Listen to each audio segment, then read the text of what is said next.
السلام عليكم ورحمة الله وبركاته. الحادثة اللي هنتكلم عنها النهاردة بتوريك انك حتى لو ملك وبلدك محتلة فانت مالكش لازمة، حتى ملك الشطرنج احسن منك والمحتل هو اللي بيحركك. الحادثة دي حصلت في قصر عابدين بين الملك فاروق والسفير البريطاني في القاهرة مايلز لامسون، ومشهورة قوي بحادثة 4 فبراير لما قرر لامسون يجبر فاروق على التوقيع على قرار باستدعاء زعيم حزب الوفد مصطفى النحاس علشان يشكل الحكومة لوحده، يا كده يا يتنازل عن العرش. وهنشوف فاروق عمل ايه بس بعد المقدمة. اهلا بيكم، انا نور عجلان وانتوا دلوقتي في بنك العلم. اتمنى لو استفدتوا اي معلومة من الفيديو ده ادعموني بلايك وكومنت، ما تنسوش تشتركوا في البنك عشان رصيدنا العلمي يزيد. فاروق اصلا قاعد على العرش بشكل سوري وملوش اي لازمة. الحادثة دي حصلت بتاريخ 4 فبراير سنة 1942 في عز احداث الحرب العالمية الثانية والعالم كله مولع، وكان في اشاعات بتقول ان فاروق نفسه الالمان يفوزوا من مبدأ عدو عدوي صديقي، وبما ان بريطانيا محتلة فانا طبيعي اكره بريطانيا واتمنى لها الخسارة. بس بصراحة المحتل محتل، من الألماني للبريطاني قلبي لا تحزن. انت نفسك محتل اصلا من جد الجد يا رؤى، صدقت نفسك انها بلدك؟ في الوقت ده كانت القوات الألمانية بقيادة إيرفين رومل موجودة في العالمين، وحصلت معركة العالمين الشهيرة، وطبعا انتصرت القوات البريطانية بقيادة مونتجومري على القوات الألمانية الإيطالية بقيادة رومل. ومعركة العالمين دي معروفة بأنها من أهم معارك الدبابات على مدار التاريخ. ومصر طبعا كان نفسها بريطانيا تخسر وألمانيا تكسب، مع ان في الواقع ان المانيا كانت هتحتل مصر برضه، ومتهيألي يعني مهما كان الانجليز بيعملوه اكيد ما كانش يجي حاجة جنب جنان هتلر. والله اعلم كان ممكن الانجليز يعملوا ايه لو خسروا، كانوا ممكن ينفخوا المصريين. ساعتها سفير بريطانيا اللي هو لامسون قال للملك فاروق انه عاوز يألف وزارة معظم الشعب يرضى عنها وتقدر تمسك الشعب وما تخلوهوش يفلت ويعمل مظاهرات، لان بريطانيا دلوقتي مش فاضية ان يكون عندها دوشة جوه مصر. وسفير بريطانيا كان عاوز بالتحديد رئيس وزراء او وزارة كاملة عندها وفاء لمعاهدة 1936، والمعاهدة دي كان فيها نص ان بريطانيا تسحب كل قواتها من مصر باستثناء القوات اللي بتحمي قناة السويس ومحيطها، ودول كانوا حوالي 10,000 جندي. وفي نفس الوقت مصر تحت الحماية البريطانية، يعني لو اي حد قرب من مصر بريطانيا هتدافع عنه. وتم الاتفاق على الاتفاقية دي في قصر الزعفران، وتم التوقيع عليها في لندن يوم 26 أغسطس سنة 1936، وتم التصديق عليها في 22 ديسمبر من نفس السنة،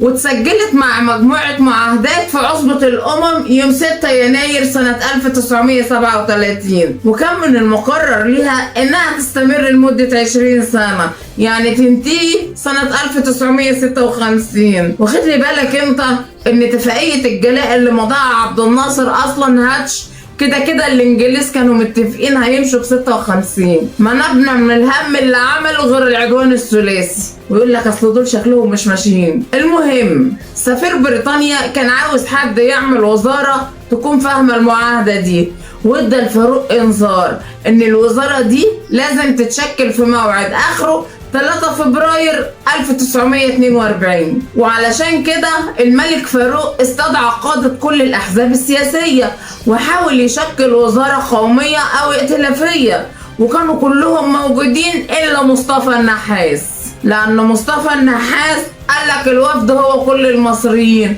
والوفد لوحده حزب الأغلبية، يبقى أنا ليه أدخل في وزارة ائتلافية؟ الإيجو عنده عالي قوي. وزارة ائتلافية بمعنى هيكون من كل حزب وزير أو 2، بس مصطفى النحاس كان عاوز الوزارة تتشكل من حزب الوفد وبس، ومفيش أي حزب تاني يكون فيها. بينادوا بالديمقراطية وهم كلهم ديكتاتورية، وفعلا كل الأحزاب كانت مؤيدة لفكرة الوزارة الائتلافية إلا مصطفى النحاس. مصمم ان الوزارة تبقى وفدية بس. وفين الديمقراطية يا صافي؟ وقتها بريطانيا بعتت لسفيرها في مصر وقالت له هدد فاروق بالقوة، وهو ما كدبش خبر. ويوم 4 فبراير سفير بريطانيا طلب مقابلة أحمد حسنين باشا اللي هو رئيس الديوان الملكي، واداله انذار موجه للملك بيهددوا فيه ان هو لحد الساعة 6 بالليل لو ما شكلش وزارة برئاسة النحاس يمضي على تنازل عن العرش بتاعه. وده كان موقف لا يحسد عليه فاروق. السفير ما كانش بيهدد كده تهديد وخلاص، لا ده كان فعلا مجهز اللي هيمسك مكان فاروق اللي هو ولي العهد الامير محمد علي ابن الخديوي توفيق، اللي قاعد طول عمره يحلم انه يطلع على العرش ده. وهو كمان كان اكبر افراد اسرة محمد علي سنا، بس زعيم الوفد اللي هو مصطفى النحاس رفض الانذار. وبالليل يوم 4 فبراير سنة 1942 اتوجه بقى السفير لامسون ومعاه قائد القوات البريطانية في مصر الجنرال ستون، ومعاهم كده كام واحد من ضباط الجيش البريطاني، وطبعا كانوا مسلحين، وحاصروا ساحة قصر عابدين بالدبابات. والجنود بتاعت بريطانيا انتشرت ودخلوا مكتب الملك، وكان معاه رئيس الديوان احمد حسنين، وحطوا قدامه وثيقة التنازل عن العرش، وكان مكتوب فيها زي ما قدامكم على الشاشة كده: نحن فاروق الأول ملك مصر تقديرا منا لمصالح بلدنا فإننا هنا نتنازل عن العرش ونتخلى عن أي حق فيه لأنفسنا ولذرياتنا، ونتنازل عن الحقوق والامتيازات والصلاحيات التي كانت عندنا بحكم الجلوس على العرش، ونحن هنا أيضا نحل رعايانا من يمين الولاء لشخصنا. ومكتوب تحته صدر في قصر عابدين يوم 4 فبراير سنة 1942. لامسون بقى اللي هو سفير بريطانيا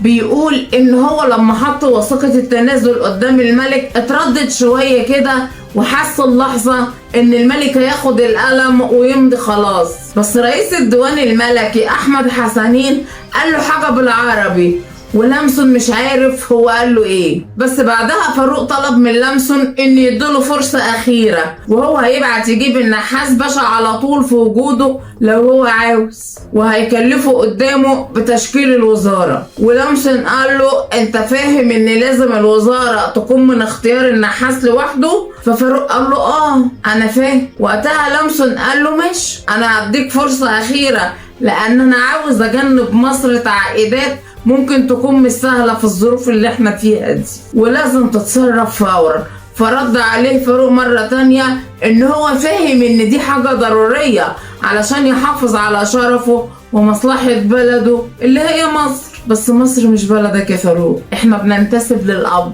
وانت ابوك مش مصري. المهم فاروق استدعى النحاس، وفعلا جه النحاس وتأسست الوزارة غصب عن عين الملك لأنه كان بيكره النحاس، ومع ذلك عمل وزارة باسمه علشان ما يسيبش عرشه. يبقى كده كان ملك ازاي؟ وبس كده، والسلام عليكم.